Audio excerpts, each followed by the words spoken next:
As you can see, I had a little bit of an accident with my F-18. I'm going to repair this plane using foam that you could purchase, insulating foam at Lowe's and Home Depot, such as this stuff seen here, a sanding block, hot wire cutter, and a regular old utility knife. Similar to the repair that I did on the Wing Tiger, but this involves a little bit more sanding due to the contour of the front of the nose. I bought a new nose cone to save myself from having to, do the front part, but you could also complete this out of foam as well. The first thing to do is to cut any of the jagged areas flat, as you can see I've done here. I'm going to be doing here on this side. That way it makes a nice easy surface to mate up with when you're cutting your foam. And then you can glue that together. I'm going to do it section at a time, so I'll probably do a piece to come out to right here, add a little bit more on like that, and build it on, so on.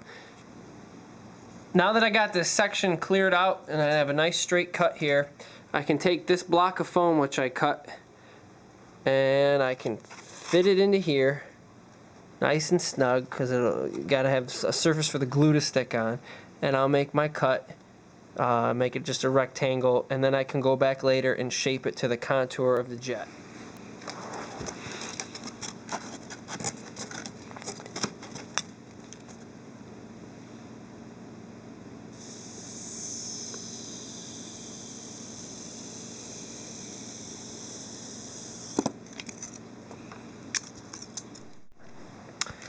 Here's the piece after I made a few more cuts.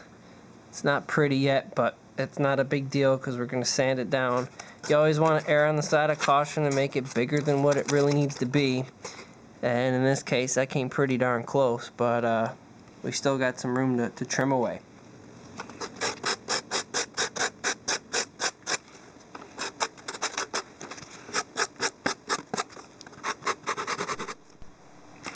Now that we got this piece glued in here, I used a hot glue gun and attached it to all sides. I am going to end up cutting that flush, and I'm going to make a piece that's going to fit in here so I can start extending the front of the fuselage out to meet up with where our nose cone is. Here's what that looks like after I cut that piece of foam in.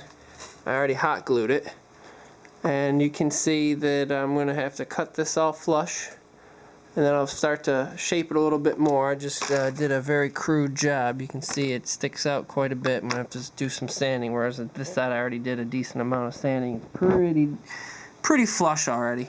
But let's get some cutting done and start working on adding this nose.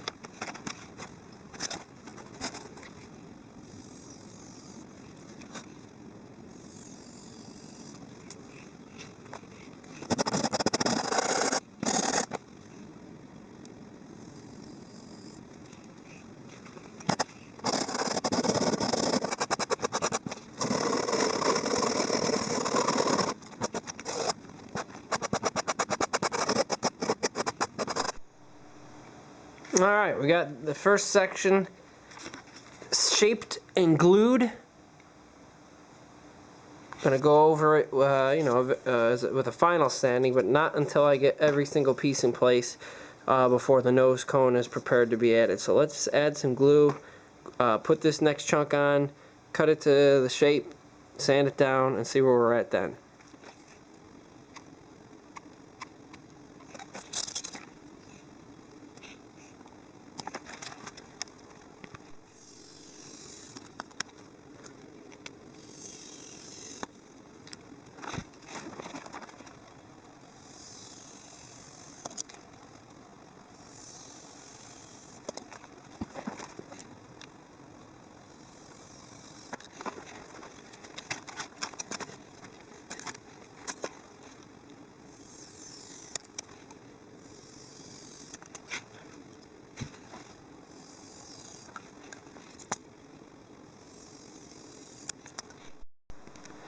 Alright, I get the second piece in, and I think that's all we're going to need.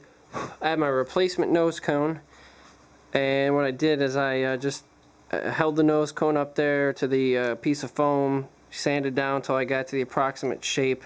I'm pretty close, and what I did is I traced around to make a lip for the cone to adhere to, and I used an X-Acto knife for this, and I'm going to peel this off. In essence, it's going to make a ledge so the nose cone can have something to stick to. I'm probably going to use Velcro or maybe a magnet to keep the nose cone on there, but that was just a nice little cut job with an X-Acto knife. Well, the nose fits, as you can see, except for looks like we need to do a bit more sanding because I have quite the ledge going on there. So, sanding block, here we come. We're almost done. Finish line is in sight. It's looking pretty good. Alright, check it out. All I have to do now is paint it. We got this guy on here. See if I can take that off. There we go. Little bit of a lip, just enough to hold the nose cone. And it's shaped pretty decently. I might fill in this little gap there with some expandable foam. But overall, I'm very, very pleased with how this repair went. I used some regular old acrylic paint you could find at any craft store. Even Walmart has a selection of these types of paints usually. They're nice because they're water-based, it's foam safe. Mixed up some colors, got something that's pretty close to the blue on the Blue Angels. Alright, so I had this pretty much taken care of until I didn't like the contour on this side over here. So yeah, I decided to sand it down, and I didn't know what to do, and it didn't look right. So I came across this stuff, which is made by Woodland Scenics. It's called Subterranean Foam Putty. This stuff is awesome. I've heard of guys using drywall spackle. Well, this is a light material. It's kind of like a paste. It has the same properties as foam. You just put it on with your finger. It's water cleanup. You let it dry for a couple hours at least. I let it dry overnight, and it's ready to sand. And this stuff feels just like putty, or just like foam, and it sands just like foam. So I'm going to sand this down, get it nice and smooth, get some paint out again, repaint it, and hopefully I'll be done then. But excellent product, highly recommended if you're filling in gaps on foam or reshaping surfaces. Here's the final product. As you'll see, it looks pretty darn good. The paint was able to match up as best as I could.